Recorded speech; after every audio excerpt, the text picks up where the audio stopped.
Yeah. Ndrendray marary fa miafy, ndrendray misosa te menjera manatainy lafa miezako mafy. Lalandavitra totezaka mantsy le tsilipaza fanatazana ho anatina maloko. Mbola sahirana de maro ny sitako na ny metoko te nitsoka maro be nefa hitako.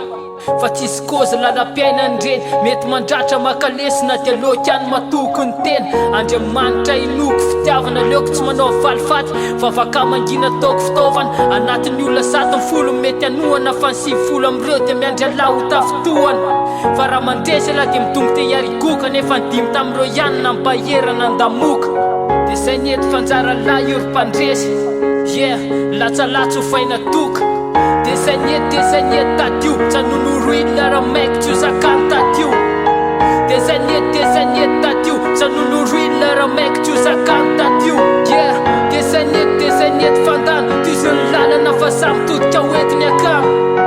De zay ny fandana toiziny lalana fa samy todika hoentiny akamo. Trano fitiavako rapy tsy maintsy hipoaka ny drafitra te hisalotra kalona fefa elan'ny aritra. Tsy ho adinoko ohatrany le tsiko mahafinaritra hoe afiaisa te ho aiza satria tiako ny fiavako. Rotoroto ny fiainan'iny raha malala nefa raha mandeha mafiloatra mety hitovitra fandana. Voiziny lakana tsy mafy tsy mora loatra piso amin'ny mpanolo tanana. Lovy maitimy misotra ny arena tsy afako entiny any am-pasany, de leo mizara rehefa manana namarika ny fandalovana. De leo tsy mikozy pobaka fa miaina satria ny temy mety mamono saiko ny fahaiza miaina. Manoloana fanfan'olona de leo mangina toizo ny fiainana, mifarany tantara leo itsara. Valifaty fandreseny ho felaka tamaina kina amin'ny ao ambony maherezy anao miakara.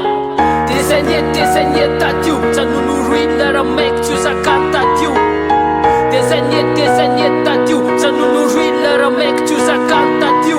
Yeah, de zay ny fandana toiziny lalana fa samy todika hoentiny akamo.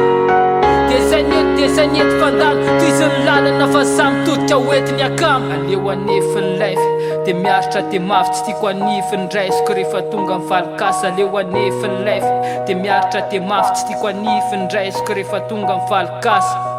De zay ny tadio, de zay ny tadio tandremy raha mamafrivotra mitsinja tadio. Rakadio.